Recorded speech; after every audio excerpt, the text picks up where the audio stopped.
Episode की शुरुआत में हमें दिखाया जाता है कि मोटू गैंग लेके आता है हमारे हीरो को मारने के लिए। और फिर इसके जितने बंदे होते हैं वो सभी हमारे हीरो को मार रहे होते हैं और ये मोटू हंसते हुए कह रहा होता है, हाँ बड़ा आया था मुझसे लड़ने वाला, देखा अब मार खाने में मजा आ रहा है ना। लेकिन यहाँ पर वो अपनी सुपर सेन वाली पावर दिखाता है जिससे सारे बंदे एक बार में गिर कर ही बेहोश हो चुके होते हैं।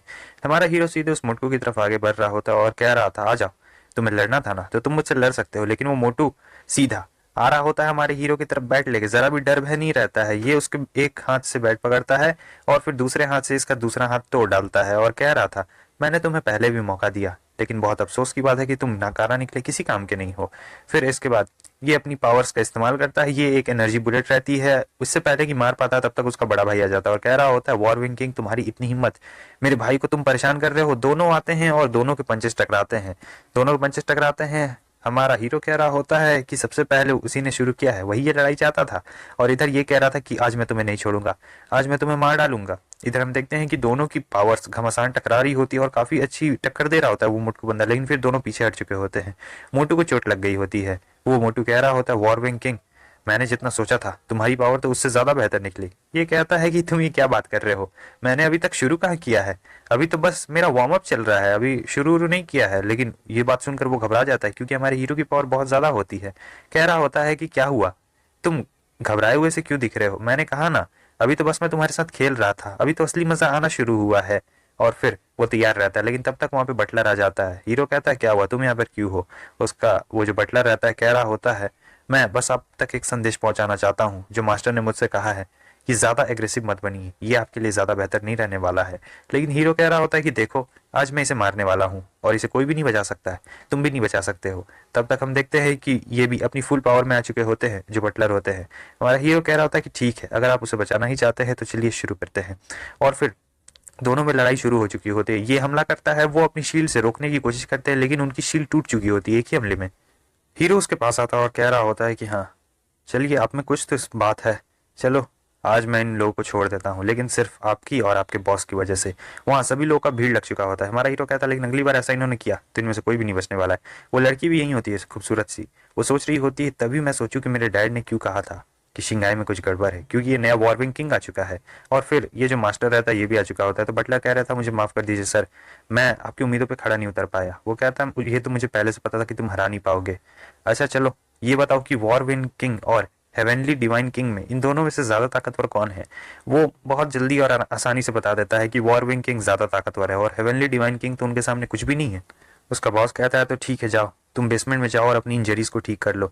वहां पे सेक्रेटरी आ जाती है और कह रही होती है, तो क्या हमें एसेसियंस को हायर करना पड़ेगा फ्यूरी सेक्ट से। ये बॉस कहता है कि नहीं, मुझे इस वॉरविंग किंग के साथ अच्छी तरीके से खेलना पड़ेगा। और इधर हमें उस लड़की को दिखाया जाता है जो कि किसी का इंतजार कर रही होती है। तब तक हमारा हीरो भी वहां पर आ चुका होता है और कह रहा होता है कि आखिर तुम यहाँ पर क्या कर रही हो। वो कह रही होती है, तुम वॉरविंग किंग तुम ठीक तो हो ना, कहीं चोट वोट तो नहीं ना लगी। ये कहता है, अरे मुझे तो कुछ भी नहीं हुआ है, लेकिन आखिर तुम यहाँ खड़ी होकर किसका इंतजार कर रही हो। वो कहती है, कुछ भी नहीं, मैं तो बस फूड डिलीवरी का इंतजार कर रही थी, मैंने ऑर्डर किया था।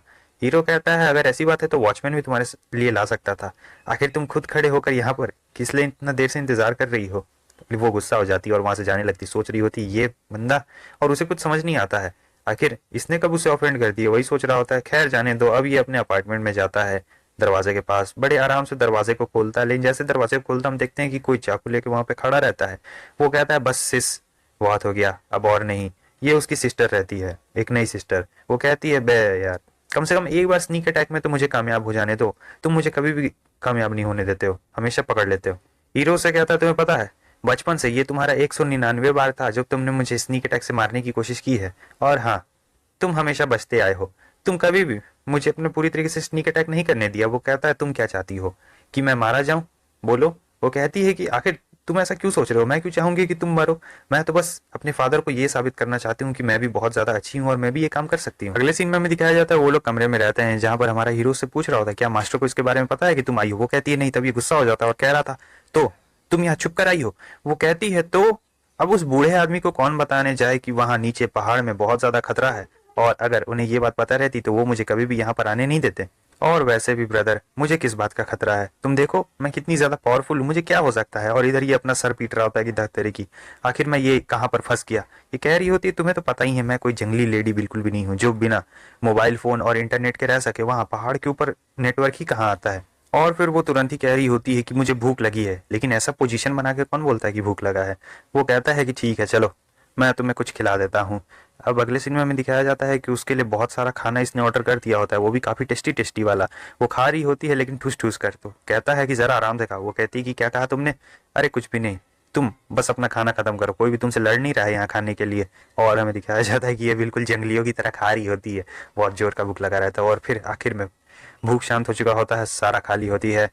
हमारा हीरो से कहता है कि अब तुम वापस चली जाओ, लेकिन वो कहती है कि नहीं मैं वापस नहीं जाने वाली हूँ। वो उसकी पीठ पर आ जाती है और कह रही थी कि मैं बिल्कुल भी वापस नहीं जाने वाली हूँ। वो कहता है कि मगर क्यों?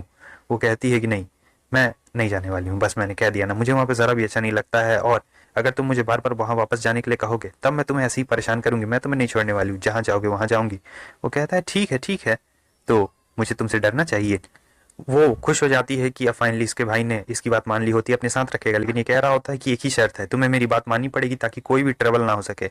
अब हमें दिखाया जाता है ये लोग ऑफिस में बैठे हुए रहते हैं, वो उधर चिप्स खा रही होती है, पॉपकॉर्न, और एक बंदा आता है और सोच रहा था, मुझे लगा था कि ये वॉरविंग किंग बहुत ही ज्यादा कोल्ड है, लेकिन किसे पता था कि इसे लोलीज पसंद है। हमारा हीरो से कहता है जैसा तुम सोच रहे हो ऐसा बिल्कुल भी नहीं है, ये मेरी जूनियर सिस्टर है। वो कहता है अच्छा ठीक है, और फिर वो कहता है कि मुझे तुमसे कुछ सवाल जवाब करने हैं, तुम सीधा सीधा बताओगे? वो कहता है हाँ पूछिए। तो ये पूछता है कि बताओ वो टाइगर कप क्या है। ये एकदम इसका एकदम दिमाग चकरा जाता है और कह रहा होता है क्या, आखिर तुम्हें ड्रैगन टाइगर कप के बारे में कैसे पता है? हीरो कहता है कि ज्यादा बकवास नहीं, जितना पूछा है बस उसका जवाब दो। ये एक तरीके का कंपटीशन होता है जहां पर बड़े बड़े जितने भी फैमिलीज रहते हैं उनके वंशज वहां पर कंपटीशन में हिस्सा लेते हैं, और ये बहुत ही बड़े माउंटेन पे कंपटीशन होता है, तो एरिया काफी बड़ा रहता है, और जो लास्ट में जिंदा बचता है वही जीतता है, या तो हार मान ले या तो मारे जाए, यही तो ऑप्शन रहते हैं आपके पास। आगे ये पूछ रहा होता है तो मुझे बताओ कोई रिस्ट्रिक्शंस कुछ कुछ है तो मुझे बताओ। बताता है कि हाँ उम्र 25 साल से कम होनी चाहिए, ज्यादा नहीं होनी चाहिए। तब ये उस लड़की पे दाव खेलता है जो इसे बाहर मिली हुई रहती है।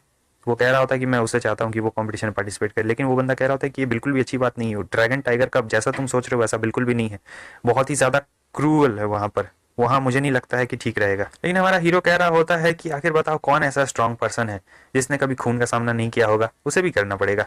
तुम जरा भी चिंता मत करो, मैं उसे हवा में से देखता रहूंगा, उसे कुछ भी नहीं होने वाला है। और हाँ जाओ उससे कह दो। लेकिन अभी भी उसे बहुत ज्यादा चिंता हो रही होती है उस बंदे को। वो कह रहा होता है कि आखिर तुम कैसे पार्टिसिपेट करोगे, वो सभी लोग तुम्हें जानते हैं, वो सभी लोग तुम्हें पहचान लेंगे। लेकिन वो कहता है कि मेरे पास इससे बचने के लिए अपने खुद के कुछ रास्ते हैं, बस अब तुम ज्यादा वक्त बर्बाद मत करो, जाओ और उससे जाकर इन्फॉर्म कर दो, और साथ ही साथ पार्टिसिपेशन लिस्ट में उसका नाम भी लिखा दो। इसी के साथ साथ हमारा ये एपिसोड यहीं पे खत्म होता है। अगर आपको वीडियो अच्छा लगा लाइक कर दे, चैनल पर न्यू सब्सक्राइब कर दे। यहाँ तक वीडियो देखने के लिए बहुत बहुत शुक्रिया, फिर मिलते हैं नेक्स्ट एपिसोड में, तब तक के लिए बाय बाय।